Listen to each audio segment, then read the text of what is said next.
Hello students, good morning. आज हम आपके लिए आपकी ग्रामर से एक नया चैप्टर लेकर आए हैं, वॉइस। वॉइस एक बहुत ही इम्पोर्टेंट चैप्टर है आपकी बुक में। तो पहले में समझना होगा वॉइस या वाच्य क्या होता है। वॉइस किसी सेंटेंस में प्रयुक्त होने वाली वह वर्ब होती है जो हमें ये दिखाती है कि या तो सब्जेक्ट कर्ता जो है वो स्वयं कोई कार्य कर रहा है या उस सब्जेक्ट के साथ कुछ घटित हो रहा है, उससे रिलेटेड कोई कार्य किया जा रहा है। ठीक है। वॉइस दो प्रकार के होते हैं, एक्टिव वॉइस और पैसिव वॉइस। Active, passive. अब हमें इन्हें स्टडी करना है। एक्टिव वॉइस को पढ़ेंगे, उसके बाद पैसिव वॉइस को। तो देखिए, एक्टिव वॉइस को देखते हैं। एक्टिव वॉइस क्या होता है? एक्टिव वॉइस यह ऐसा वाक्य होता है जिसमें कर्ता स्वयं, जो सब्जेक्ट होता है वाक्य का, वो खुद किसी कार्य को करता है। ऐसे वाक्य में वर्ब द्वारा सब्जेक्ट को प्रधानता दी जाती है। जो वर्ब है वो according to main subject use की जाती है। ठीक है। जैसे एग्जाम्पल दिए हुए हैं आपके, मोहन राइट्स ए लेटर। देखिए, इसमें सब्जेक्ट मोहन है, इसमें जो कार्य है वो लिखने का हो रहा है, पत्र लिखने का कार्य हो रहा है, लेकिन कौन कर रहा है? मोहन कर रहा है।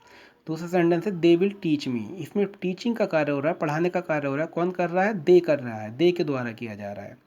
तीसरा सेंटेंस है she is singing a song.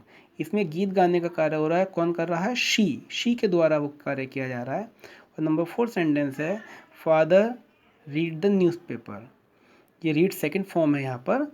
तो यहाँ पर पढ़ने का, अखबार पढ़ने का कार्य किया जा रहा है फादर के द्वारा। तो देखिए, ये चारों सेंटेंस में जो सब्जेक्ट है मोहन, दे, शी, फादर, ये खुद इन कार्यों को कर रहे हैं। लिखने का, पढ़ाने का, गाने का और पढ़ने का जो कार्य है वो खुद इनके द्वारा किया जा रहा है। तो ये सारे वाक्य हमारे एक्टिव वॉइस में हैं। अब दूसरा आता है पैसिव वॉइस। इसे बोलते हैं हिंदी में कर्मवाच्य।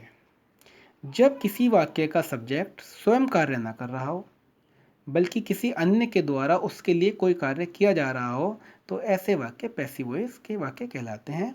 ऐसे वाक्यों का सब्जेक्ट निष्क्रिय यानी इनएक्टिव होता है। यानी पैसिव वॉइस में सब्जेक्ट जो होता है वाक्य का, वो खुद कोई कार्य नहीं करता बल्कि उससे रिलेटेड, उससे संबंधित किसी अन्य व्यक्ति के द्वारा कोई कार्य किया जाता है। जैसे एग्जाम्पल्स के माध्यम से हम समझने का प्रयास करेंगे। A letter is written by Mohan. एक पत्र मोहन के द्वारा लिखा जाता है। देखिए, इसमें सब्जेक्ट तो ए लेटर है, लेकिन लिखने का कार्य मोहन के द्वारा किया जा रहा है। इसमें ए लेटर खुद कोई कार्य नहीं कर रहा है। दूसरा है I shall be taught by them. मुझे उनके द्वारा पढ़ाया जाएगा। तो यहाँ पर आई खुद कोई कार्य नहीं कर रहा है, यहाँ पर कार्य देम के द्वारा किया जा रहा है, आई के लिए। तीसरा सेंटेंस है ए सॉन्ग इज बीइंग संग बाई हर। एक गीत उसके द्वारा गाया जा रहा है।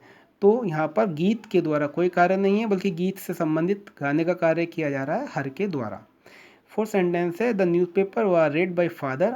अखबार को पिताजी के द्वारा पढ़ा गया। तो इसमें न्यूज़पेपर खुद कोई कार्य नहीं कर रहा है बल्कि पढ़ने का कार्य पिताजी के द्वारा इसके न्यूज़पेपर के लिए किया जा रहा है। तो इस प्रकार से ये एक्टिव और पैसिव वॉइस के वाक्यों में डिफरेंस होता है। आप इन्हें ठीक प्रकार से स्टडी करें। कल हम इन्हें और डिटेल में आपको समझाएंगे।